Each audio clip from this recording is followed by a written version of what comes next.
வணக்கம். மாநிலச் செய்திகள் வாசிப்பவர் கோபாலகிருஷ்ணன்.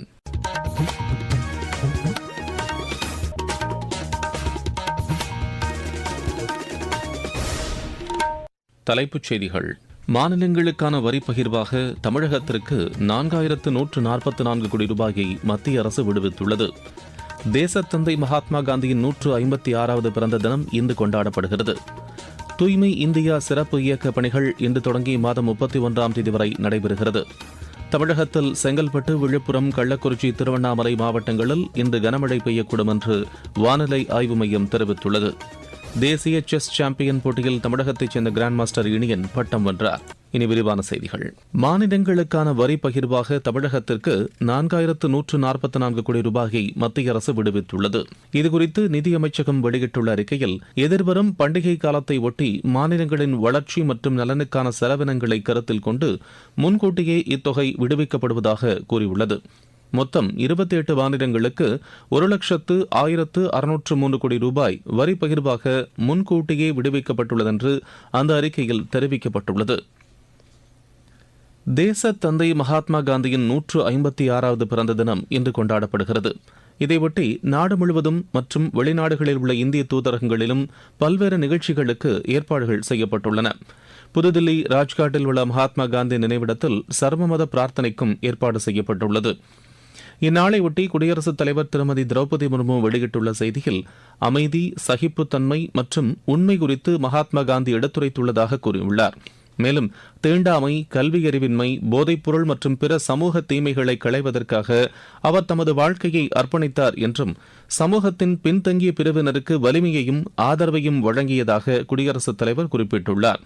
மகாத்மா காந்தியின் பிறந்த தினம் சர்வதேச அஹிம்சை தினமாகவும் இன்று கொண்டாடப்படுகிறது. இந்நாளை ஒட்டி நியூயார்க்கில் ஐநாவுக்கான இந்திய தூதரகத்தில் சிறப்பு நிகழ்ச்சிகளுக்கு ஏற்பாடு செய்யப்பட்டுள்ளதாக எமது செய்தியாளர் தெரிவிக்கிறார். முன்னாள் பிரதமர் லால் பகதூர் சாஸ்திரியின் பிறந்த தினமும் இன்று கொண்டாடப்படுகிறது. சென்னை அருகே எண்ணூர் அனல்மின் நிலைய கட்டுமான பணியின் போது நடந்த விபத்திற்கு குடியரசு துணைத் தலைவர் திரு சி.பி. ராதாகிருஷ்ணன் இரங்கல் தெரிவித்துள்ளார். இதுகுறித்து அவர் வெளியிட்டுள்ள சமூக வலைதள பதிவில், இந்த விபத்தில் தொழிலாளர்கள் உயிரிழந்த செய்தி அறிந்து தாம் அதிர்ச்சியும் வேதனையும் அடைந்ததாக கூறியுள்ளார். அவர்களை இழந்து வாடும் குடும்பத்தினர் அனைவருக்கும் தமது ஆழ்ந்த இரங்கலை தெரிவித்துக் கொள்வதாகவும், காயமுற்ற அனைவரும் விரைவில் குணமடைய பிரார்த்திப்பதாகவும் திரு சி.பி. ராதாகிருஷ்ணன் தெரிவித்துள்ளார். தூய்மை இந்தியா சிறப்பு இயக்க பணிகள் இன்று தொடங்கி இம்மாதம் 31ஆம் தேதி வரை நடைபெறுகிறது. அரசு அலுவலகங்களில் தூய்மையை கடைபிடிக்கவும், நிலுவையில் உள்ள பணிகளுக்கு தீர்வு காணும் வகையிலும் இந்த சிறப்பு இயக்கத்திற்கு ஏற்பாடு செய்யப்பட்டுள்ளது. அதன்படி மத்திய அரசின் அனைத்து அமைச்சகங்கள் மற்றும் அது சார்ந்த துறைகளின் அலுவலகங்களில் இந்த தூய்மை பணிகள் நடைபெறவுள்ளன. நீங்கள் கேட்டுக்கொண்டிருப்பது மாநில செய்தி அறிக்கை. இனி மக்களின் மனதை வென்ற மத்திய அரசின் திட்டங்கள். சேவை நல்லாட்சி என்பதை தாரக மந்திரமாக கொண்டு ஓய்வின்றி பணியாற்றி வரும் பிரதமர் திரு நரேந்திர மோடி தலைமையிலான மத்திய அரசு சிறந்த நிர்வாகத்தின் மூலம் மக்களின் வாழ்க்கையில் பெரும் மாற்றங்களை ஏற்படுத்தி வருகிறது.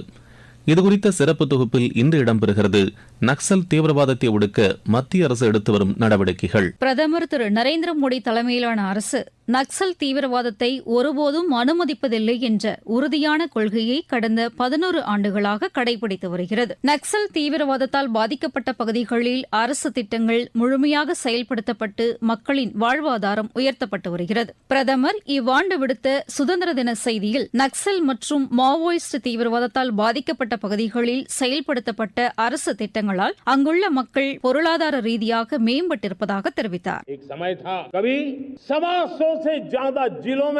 ஒரு காலத்திலே அப்போது 125க்கும் மேற்பட்ட மாவட்டங்களிலே நக்சல்வாதம் நன்கு வேரூன்றியிருந்தது.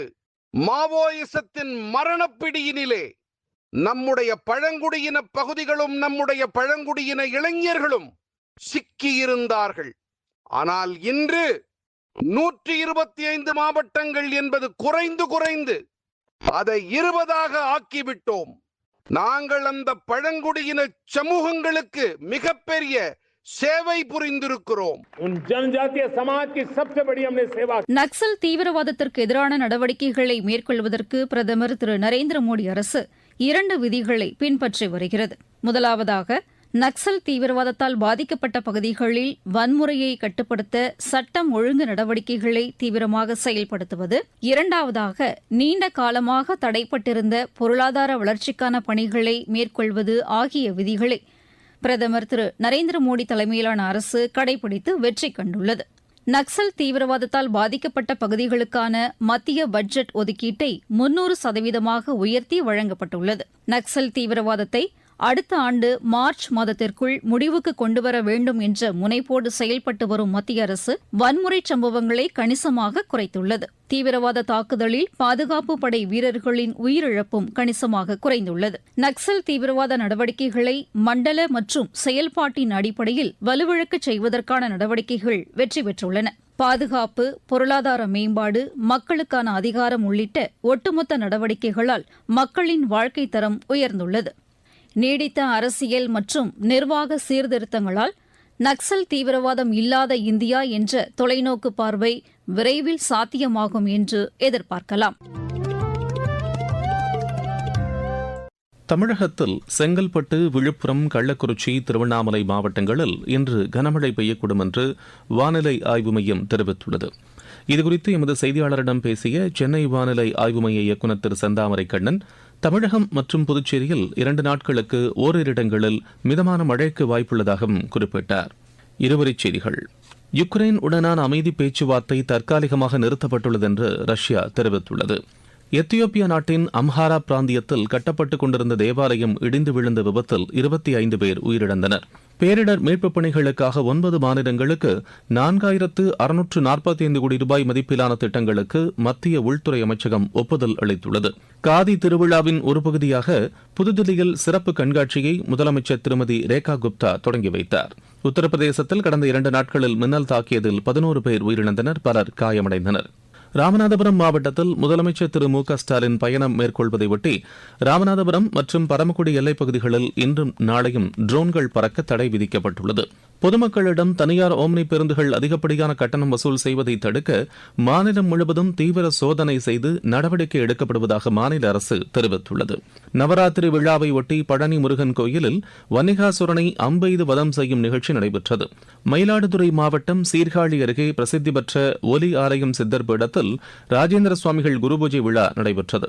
வேலூர் மாவட்டம் காட்பாடியில் போதைப்பொருள் கைப்பற்றப்பட்ட விவகாரத்தில் மேலும் 4 பேரை காவல்துறையினர் கைது செய்துள்ளனர். விளையாட்டுச் செய்திகள். தேசிய செஸ் சாம்பியன் போட்டியில் தமிழகத்தைச் சேர்ந்த கிராண்ட் மாஸ்டர் இனியன் பட்டம் வென்றார். ஆந்திர பிரதேச மாநிலம் குண்டூரில் நடைபெற்ற இப்போட்டியின் 11 சுற்றுகளில் 7 சுற்றில் வெற்றியும் 4 சுற்றில் டிராவும் செய்து இப்பட்டத்தை கைப்பற்றினார். கேரளாவைச் சேர்ந்த கௌதம் கிருஷ்ணா 2ஆம் இடம் பிடித்தார். உலகக்கோப்பை ஜூனியர் துப்பாக்கிச் சுடும் போட்டியில் இந்தியா 8 தங்கம் உட்பட 26 பதக்கங்களை வென்று பதக்கப்பட்டியலில் முதலிடத்தை பிடித்தது. புதுதில்லியில் நடைபெற்ற இப்போட்டியின் கடைசி நாளான நேற்று ஆடவர் 25 மீட்டர் பிஸ்டல் பிரிவில் இந்தியாவின் முகேஷ் நலவள்ளி தங்கப்பதக்கமும் சஹில் சௌத்ரி வெண்கலப் பதக்கமும் வென்றனர். மகளிர் பிரிவில் தேஜஸ்வினி சிங் வெள்ளிப்பதக்கம் வென்றார். 10 வெள்ளிப் பதக்கங்களையும் 8 வெண்கலப் பதக்கங்களையும் இந்தியா வென்றது. ஆசிய நீச்சல் சாம்பியன் போட்டியில் இந்தியாவின் ஸ்ரீஹரி நட்ராஜ், பவ்யா சச்தேவா, சஜன் பிரகாஷ் ஆகியோர் வெண்கலப் பதக்கம் வென்றனர். அகமதாபாத்தில் நடைபெற்று வரும் இப்போட்டியின் ஆடவர் ரிலே பிரிவில் வெண்கலப் பதக்கம் வென்றது. இந்தியா வெஸ்ட் இண்டீஸ் அணிகளுக்கு இடையேயான முதலாவது டெஸ்ட் கிரிக்கெட் போட்டி இன்று தொடங்குகிறது. அகமதாபாத்தில் நடைபெறவுள்ள இப்போட்டி காலை மணி 9:30க்கு தொடங்குகிறது. 2வது மற்றும் இறுதி டெஸ்ட் கிரிக்கெட் போட்டி தில்லியில் வரும் 10ஆம் தேதி தொடங்குகிறது. ஆஸ்திரேலிய ஏ அணிக்கு எதிரான முதலாவது ஒருநாள் கிரிக்கெட் போட்டியில் இந்திய ஏ அணி 171 ரன் வித்தியாசத்தில் வெற்றி பெற்றது. போர்ச்சுகலில் நடைபெற்று வரும் சர்வதேச டென்னிஸ் போட்டியில் இந்தியாவின் சுமித் நாகல் காலிறுதிக்கு முன்னேறியுள்ளார்.